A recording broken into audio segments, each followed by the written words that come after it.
حضرت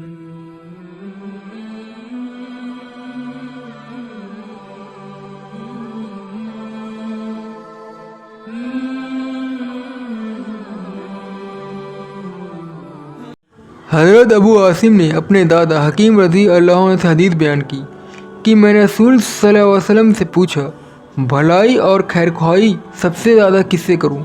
آپ نے فرمایا والدہ سے۔ میں نے دوبارہ یہی سوال کیا تو آپ نے یہی جواب دیا۔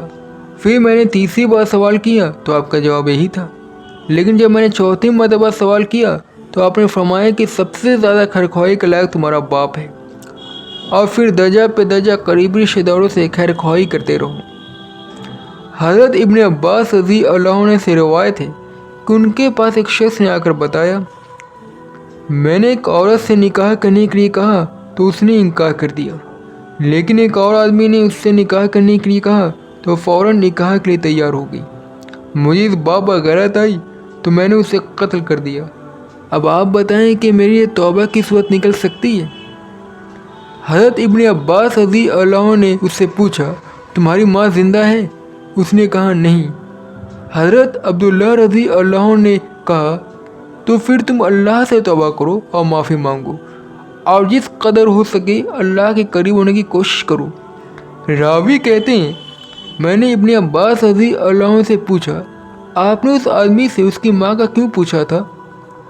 میرے نزدیک اللہ کے یہاں والدہ کے خیر خواہی سے بڑھ کر اور کوئی بھی عمل پسندیدہ نہیں ہے۔ حضرت ابو ہریرہ رضی اللہ عنہ نے اکٹھے ہو کر دو آدمی سے پوچھا، یہ تمہارا کیا لگتا ہے؟ اس نے کہا، میرا باپ ہے۔ آپ نے کہا، اس کا نام لے کر نہیں بلایا کرو، نہ اس کے آگے چلو، نہ ہی اس سے پہلے بیٹھا کرو۔ حضرت ابن عباس رضی اللہ عنہ کہتے ہیں کہ ایک آدمی نے حضور صلی اللہ علیہ وسلم کی خدمت میں عرض کی، یا رسول صلی اللہ علیہ وسلم، میری والدہ فوت ہو چکی ہیں، وہ کوئی وصیت نہیں کر سکی، اب اگر میں اس کی طرف سے کوئی صدقہ دوں تو اسے فائدہ ہو سکتا ہے؟ آپ نے فرمایا، بالکل ہوگا۔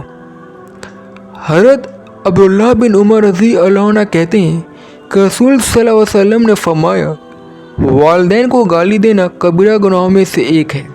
لوگوں نے عرض کیا، کوئی گالیاں کیسے دے سکتا ہے؟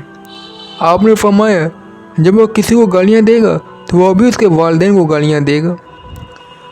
حضرت عبداللہ بن عمر رضی اللہ عنہ سے روایت ہے، کہتے ہیں کہ ایک شخص حضور صلی اللہ علیہ وسلم کی خدمت میں ہجرت کے لیے بیعت کرنے حاضر ہوا، لیکن والدین کو روتے ہوئے چھوڑ آیا۔ آپ نے فرمایا، تم اپنے والدین کو ناراض کر کے ہجرت کرنا چاہتے ہو؟ ابھی واپس جاؤ اور انہیں ایسے ہی خوش کرو جیسے انہوں نے رلایا تھا، وہ اجازت دیں گے تو ہجرت کرنا۔